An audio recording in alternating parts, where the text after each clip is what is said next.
Welcome back to the Aiken University Centre in Fredericton, New Brunswick. I'm your host, Christina Rogers, standing here with one of the St. FX X-Men, Murdock MacLellan. Thank you very much for being here today. Now, you're out right now. You did the warm-up, but what's going on here? Well, I got hit with a shot in practice yesterday, so I don't know, it was a little sore today. So coach gave me the day off. He said the day of rest wouldn't hurt, so better a healthy guy out there than me.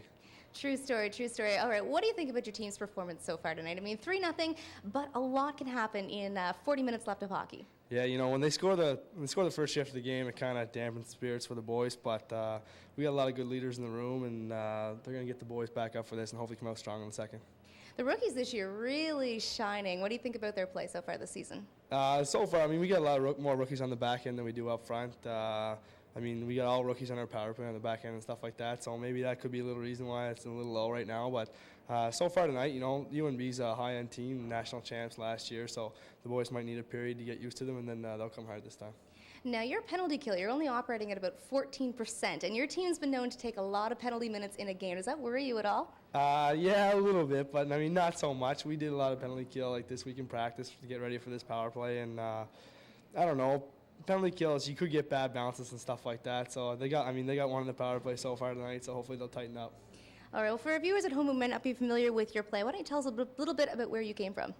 I come from Mavu, Cape Breton, Nova Scotia. I played midget down there with Cape Breton West, and then I played with the Wildcats for a year and a half.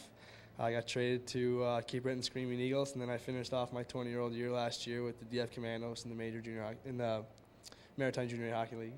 Not a bad performance from the DF Commandos last year, almost capturing the Fred Page Cup. Yeah, it was a close one. I still see a lot of faces that I played against in that championship game last year, this year, but I mean, double overtime, it goes either way, so it was a learning experience. What's it like making the transition from junior hockey to university hockey? Speed a little different, obviously, and the style of play is a little different as well. Yeah, speed's a little different. I mean, we got school now, too, so school's a full-time job, too. I mean, we are hockey players, but at the same time, like, we were there to do school, and hockey's there too.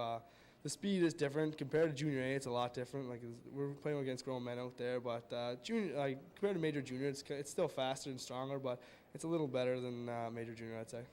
How do you find the balance? I mean, I have a hard enough time doing a school and a job myself, but you've got hockey on top of all that, and that's pretty much a full-time job, as you said. So how do you balance that? I don't know. It takes a lot of discipline to balance stuff like that. I mean, we practice every day, and then we have off ice and video sessions, and we're gone every weekend. So, as I said, it takes a lot of discipline. So, people underestimate, I think, how much we do have to work during the day when we have our free time. Like a lot of other people can go to movies and stuff like that, but our free time is usually spent in the library, or it should be. So. A little different than junior A hockey, I would imagine, where you guys had all the free time you wanted, pretty much. Yeah. What do you think is the hardest part about playing university hockey? The hardest part is definitely the strength out there.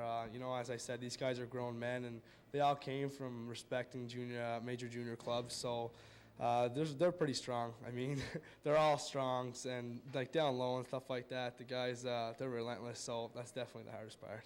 Well, being a first-year guy and only being 9 games into your season, you got 2 points already. That's not bad. What do you think about your performance so far? I've been doing all right so far. I'm not really a big point getter, so to contribute anywhere I can, I like to do that. And as you said, I'm a guy that goes out there on the PK, so I guess it's not going too great so far, so I'll have to tidy that up a bit.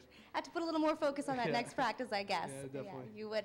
Now, in terms of the UNB, last time you guys played them, you almost had them, but they just beat you by a little bit in overtime. What were your thoughts on that game? Well, they scored kind of a flutter shot to tie it up with 6 minutes left. It was kind of a seeing eye puck. They got a good bounce, and as I said, UNB is a good team, get good bounces, and then in overtime, it was just kind of handcuffed our goalie, Brian Gillis. He played stellar before that, but I'm sure he'd like to have that one back. And I think we're pretty close teams, so it's going to be a battle all year.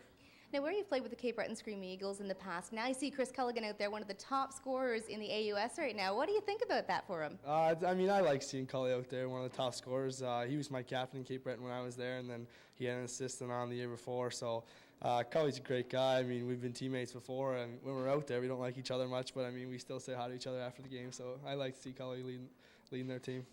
Is there anybody in your team this year that's really surprised you? You know, you've seen them play before, you've heard about their stats, but is there anyone who's really stood out and you're like, wow, I did not expect that? Spencer McAvoy on the point. He's really stood out in my eyes out there. He's a rookie like myself. He's actually my roommate.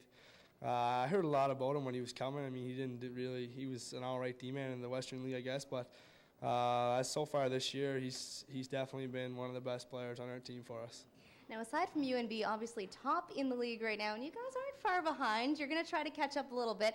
But is there any other team that you're really, really nervous playing against? Not so much nervous, I guess. I guess I'm not allowed to say we're nervous playing anyone because we have to be confident against everyone. But Acadia is another good team. I mean, don't get me wrong, St. Mary's, they won the league last year. They're a good team. But Acadia is they're always the team that's going to come hard every shift. They don't stop. So you got to stay up against them. All right, well, I wish you the best of luck for the rest of the season, Murdock. Thank you very much for this. Perfect, thank you. We're going to take a short little break. We'll be right back with more UNB Varsity Reds action on Rogers TV.